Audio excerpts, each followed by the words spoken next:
Please note, we would like to make it very clear, we are totally against the form of discipline described in the articles and accounts being used on minors and non-consenting adults. Although some of these accounts are fictional, and others may be an exaggerated reality, none of them are too far from the truth of what really happened back in those days. Over-the-knee punishments. Has anyone found any references to OC punishments on the Friends Reunited site or, dare I ask it, has anyone any first-hand accounts? It was the sort of thing that was often threatened but something I never actually witnessed at school. Who was threatened and by who? Were boys ever threatened with smacked bums, or was it always girls? There were certainly some male teachers out there that believed that smacking girls' bottoms were favorable to caning, strapping, slippering them, etc. As it involved less pain and was mostly reliant on humiliation, especially when given by a man, which girls is far more of a deterrent than for boys. This also didn't leave marks, and as said before, it didn't have to be entered into a punishment book as it wasn't regarded as corporal punishment and more as just keeping class order. Of course, this was mostly only used for the younger girls, probably up to 15, so I think most of the stories of sixth form girls spanked bare bottom over sir's knee are pure fantasy, but who knows for sure. There was a really posh private high school for girls in town when I was an impressionable male teen, and in those days, back in the 1960s, the girls at that school all wore a traditional school uniform including short black pleated skirts and white knee-high socks. It was a fact that the headmaster there was very much of the old school, and rumors about his disciplinary systems were always very much on the town grapevine. The suggestion was that a good few of his upper-class girls had spent time across his knee with their short skirts raised for the smack of firm discipline. I doubt very much that any of these stories were true, but they fueled many a teenage fantasy for yours truly. Miss Ross was a teacher at junior school. It was she who would cure boys wandering around the classroom with a few mild slaps on the bottom. However, she would often threaten to warm a particular boy's bottom for him or promise that the next child that spoke wouldn't be able to sit down for a week. I can't remember her making the threat to a girl, but it was nearly 40 years ago. There was a Mrs. Lovell who taught English in the first year at senior school, who would threaten both boys and girls with the cane. Once she even produced it from her desk and brandished it at some terrified girl.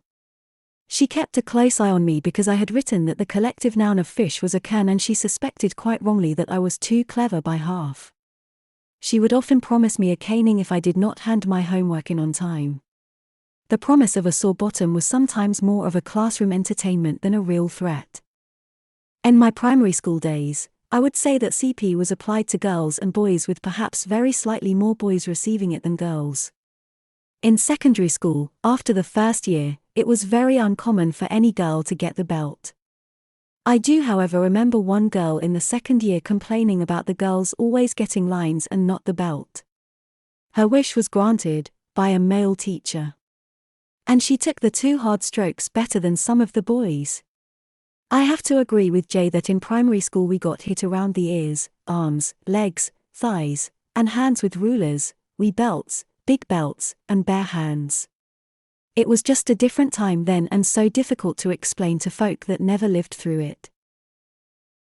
My experience was that girls and boys got it in almost equal amounts at junior school.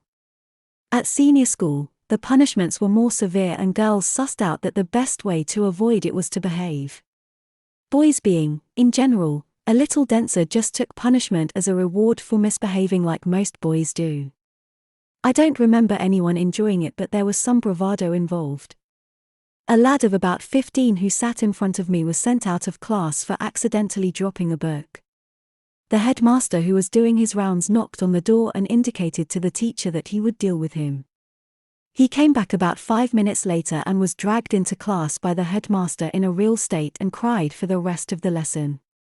I never got to the bottom of it, but he had obviously been caned. He was a big lad but had been humbled in minutes. This was a real example, totally unfair and sadistic in the extreme, but part of the scenario. On the other hand, we had 2 lads that were always in trouble. They would come back from the head laughing their heads off. They had discovered that they could do whatever they wanted, i.e. a day off down the betting shop, and 6 of the best would square it up. One of these lads went on to be a world-famous jockey. Each teacher had their own method, most had a treasured slipper. Some were a bit embarrassed by giving it but had to do so, some really loved it. It was mostly done in good humor, and on the few occasions that we engineered a female teacher into a position of giving one of us a whack, it was titillating in the extreme. We would volunteer slippers, and argue over whose she should use and how to do it. Some rather red-faced and flustered young teachers ensued, but you could see they were turned on. Well enough for now, all true but difficult for younger people to believe. I once saw the headmaster put a boy over his knee during a history lesson. He was messing about, unwise with the head teaching I would have thought, and after a few tickings off he was called to the front and the head stuck him over his knee and gave him 3 to 4 smacks with his hand over his shorts. I remember him grinning as he came back to his desk, but I don't think he played up during the lesson again. Hi, I saw similar things all the time at primary school, but I remember once a girl who was constantly talking got called to the front by the teacher, male, and told to bend over his knee. She would. So he grabbed her and pulled her over him and smacked her bottom a good 6 or 7 times hard before sending her back to her seat. This was in the last year of primary just before the summer holidays. I remember the teacher muttering that she'd had it coming all year. The girl was bright red, and as soon as she was back to her desk she hid her face in her folded arms and cried the rest of the lesson. At primary, where most teachers, all but one in mine, were female, there was little differentiation between boys and girls. If you broke the rules you were belted, your sex did not come into it. The situation was different in secondary. The higher proportion of male teachers may have had something to do with that, as may the increasing physical maturity of girls. However, it was not unusual in the later 70s for girls to be given a choice of getting the belly or a written punishment. Some, perhaps a surprisingly large proportion, chose the belt and often took it better than the boys. Why? It was quick, it got it over with, it left you free to do what you wanted at night. For some these were more important considerations than the pain. For the record, we are not talking here about fantasy 6 or more strokes, but rather the far more normal one on each hand. Here are 2 real-life cases for you. 1. Mrs. Hanratty, a second-year infants teacher at St. Mary's, Coventry. Often threatened or acted out an over-the-knee spanking, but only in a playful fashion. Had the rest of the class in stitches. Left around the time of a famous murder case involving a man of the same name but probably no connection. 2. Mr. Terence Edward Sherin. French language teacher at Alathorn Boys Grammar School, Coventry. Signed himself TES after his initials, but we all referred to him as Sherin the Mo. Few of us realized at the time that Mo was a contraction of homosexual. Routinely whacked boys across his knee with his hand. His titillation was probably enhanced by the fact that girls returning from lunch at the neighboring school could see right into our classrooms. One day he went too far and offered some boys a reduction in punishment if they agreed to take their trousers down. One boy ran and told the headmaster, Father Dermot O'Dowd, who called the police. Sherin was convicted on 4 counts of indecent assault and asked for 50 other cases to be taken into consideration. He was sentenced to 3 months in jail, but as in most such cases, this was probably reduced to a suspended sentence plus a fine on appeal. I went to 5 mixed schools throughout my education and never once witnessed or heard of girls being subjected to corporal punishment in the 70s or 80s. I cannot comment in respect of earlier decades. I do remember one case, however, at the Rodney School for Girls where the headmistress caned the girls. There was a documentary about this on television. I think it was a TV Nation Michael Moore program from memory. Perhaps someone could enlighten us to the exact program title. There is a TV Nation clip on YouTube in relation to this too. This is one exception. There may be a very few others, but I doubt if there are many. Given the above, I still believe that Sarah is right to say that by far it was the boys who received corporal punishment at school and not the girls. I am speaking from experience, having moved very often to several different schools throughout my childhood. I went to 5 mixed schools through my education and never once witnessed or heard of girls being subjected to corporal punishment in the 70s or 80s. I cannot comment in respect of earlier decades. Bacon School in London had canings of girls galore through the 1970s and into the 1980s, 204 canings of girls in the school year 1976-77, verified by no less than the Inner London Education Authority. You mention Rodney School. Another school where both sexes encountered the cane from its foundation in the late 1940s right through into the 1990s. However, neither of these schools appear to have gone in for over-the-knee punishments, which strictly is the topic of this thread. Not surprising, because apart from some infant schools I doubt if very many schools did. Bacon seems to have caned on the hand or the bottom in a fairly conventional manner, and at the Rodney School Ms. Joan Thomas, the school's founder, often combined the two when punishing girls, at the same time incorporating other features to make the procedure suitably memorable for the unfortunate participants. How did she get away with it in 1991? I've no idea. It was rumoured that Rodney School was possibly the scene of the last legal schoolgirl caning in the UK. I find the little additional of the sports clothing requirement reminiscent of what seems to have been the procedure in the 1950s in the senior section of the school I attended as a junior, and of which I posted a largely second-hand though partly personally verified account elsewhere in this forum. Maybe it was a Nottinghamshire thing. No fun at all for the unfortunate girls, though, I would guess. As I've noted elsewhere, I might well have found myself at Rodney School if a family friend had been a little more generous or my parents' financial means a little larger. I wasn't at all keen on the idea at the time because I didn't fancy boarding. I had no knowledge then of the school's CP reputation, which I've since found was already well established and well merited. How different things might have been if I'd gone to Rodney School. I would almost certainly have been a veteran of several canings instead of escaping the cane altogether throughout my school career. Far more important, though, I should have had a considerable fund of stories of authentic schoolgirl canings with which to earn my keep on this estimable forum. Fate can sometimes be so cruel. As for your suggestion regarding Miss Thomas marrying the blessed Wilfreding, I can only say that if there is a CP heaven, that marriage would certainly have been made there. Though we will probably never know now, I reckon 12 strokes for an 11-year-old is grossly unreasonable. Had that gone to court in 1991, there would only have been one verdict, I feel. Just unreasonable chastisement was the litmus test when these things got to court, and it is hard to see how anything done here merits 12 strokes. Particularly with the gating alternative, which should have been enforced rather than 11-year-olds being offered an alternative to get it over with. Particularly nasty was the insistence on one layer of clothing only. Bet the girls weren't told that when the alternatives were put to them. Quite remarkable. Miss Thomas got away with it. Where are lawyers when you really need them? A case of caning at the school was reported in the national press in March of 1992. 5 14-year-old girls were found in the boys' dormitory at night. Their parents were contacted and given the choice of allowing their daughters to be expelled or severely caned. All of the parents opted for caning, and so on the day after the incident, all 5 girls changed into the Rodney School indoor PE strip of the burgundy vest and white cotton shorts, with nothing to be worn under the thin shorts, and reported to Miss Thomas's study for their punishments. The girls were caned both on their hands and their bottoms.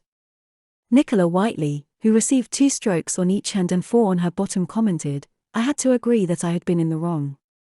I deserved the caning." The girl who admitted to being the ringleader, Joanne Gilmore, was given the most severe punishment. She received 2 strokes on each hand and then had to bend over Miss Thomas's desk for 8 strokes across the seat of her cotton shorts. Joanne's comments afterwards seemed to show no ill will toward the school or to Miss Thomas. Miss Thomas was just doing her job. 12 strokes took a long time and I thought it would never be over with, but it is now, thank goodness. I admitted what I had done in planning what happened, and I felt sorry that I had helped get the other girls caned. It hurt, it still does a bit, but I can't deny that I deserved what I got. Now it's in the past and I can get on with school. The Rodney School is a great school, and it's even better if you can stay out of trouble and keep the rules. Miss Thomas seems to have been very happy to be interviewed by both press and television concerning CP at the school, and there are a number of reports extant concerning a variety of incidents, one of which was the girls in boys' dormitory case, which I think the picture refers to. I would have expected 14-year-olds to be more likely to be involved in that sort of exploit than 11-year-olds, and the girls certainly look older than 11. However, if you have the clipping with the picture and the ages are given as 11, it may be that the account I've quoted above has the ages wrong. Unless of course the girls tried it first at 11 and then repeated it at 14.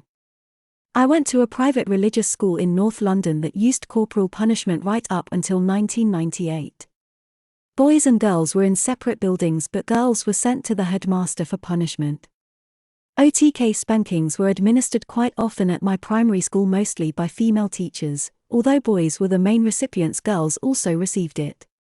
The headmaster also punished OTK, but he only punished boys, and it was usually administered with our trousers down for more serious offences. At my junior school we had a female teacher who would spank girls on the backs of their thighs OTK, but for some reason chose to slap boys on the arm. At the same school, the headmaster would take certain girls OTK and use a ruler in the privacy of his small office. I have described these activities in previous posts. At the same school, there was a male teacher, Mr. Thompson, who was considered by many to be a bit scary. He greatly favoured the OTK position on both girls and boys. He would also cane boys on the hand. He was quite proud of his reputation.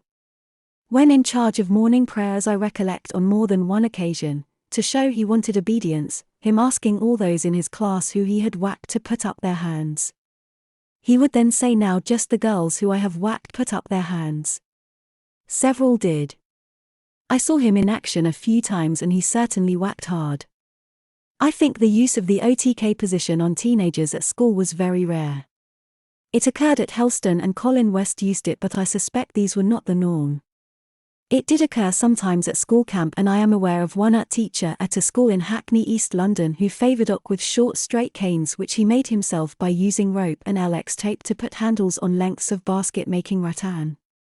He also apparently used class paintbrushes on a girl and boy girls he discovered skylarking about sword fencing with said paintbrushes. He is also reported to have used a choice system favoured by our American cousins, whereby instead of taking a caning the pupil could opt to write a 500-word essay on an obscure subject chosen by him. I have heard of no other instance where teachers offered options, but other forum members may have info to the contrary.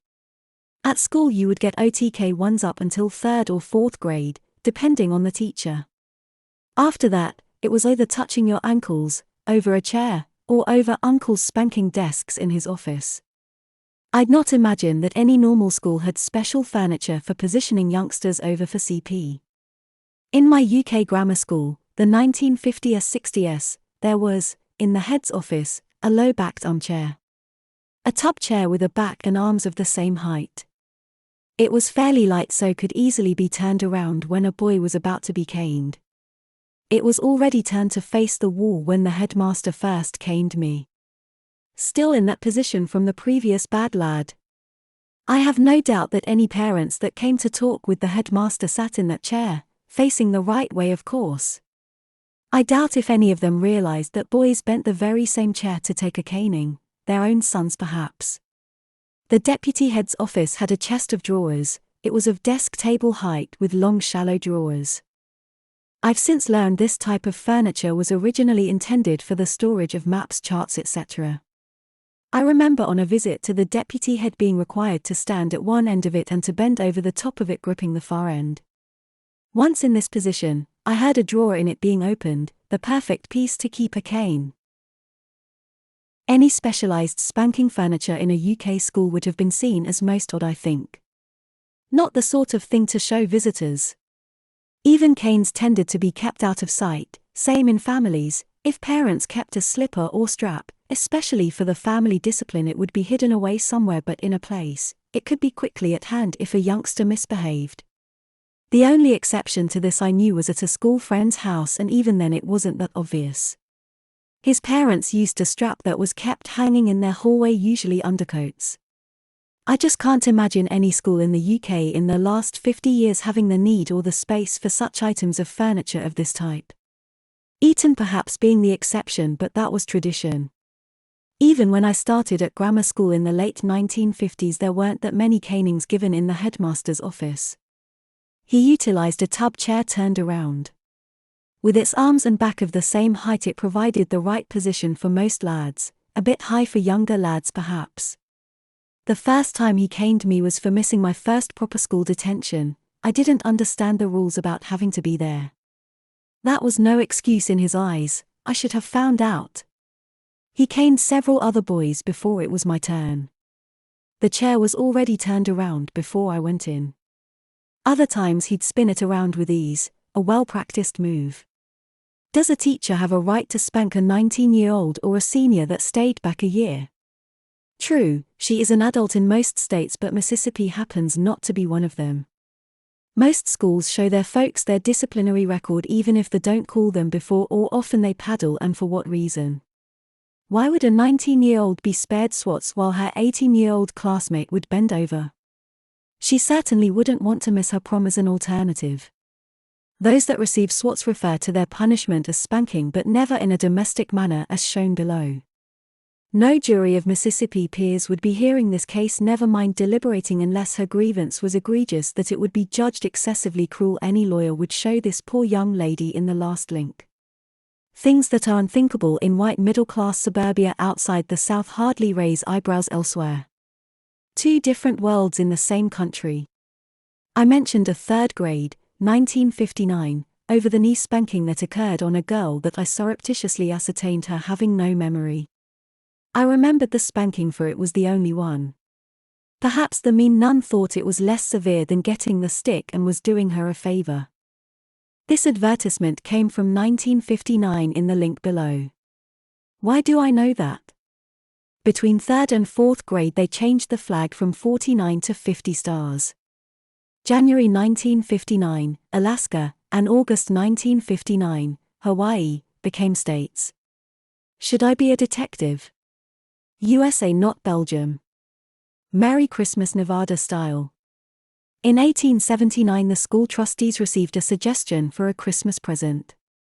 A big paddle to be used on big girls with dresses too big to be worn for girls their age. The male teachers would presumably turn the boys and the girls over their knees. It is a grammar school, so it would not have been a Herculean task. Paddles are made by students in the USA in 2019 for male teachers to spank female students, but in a more dignified posture.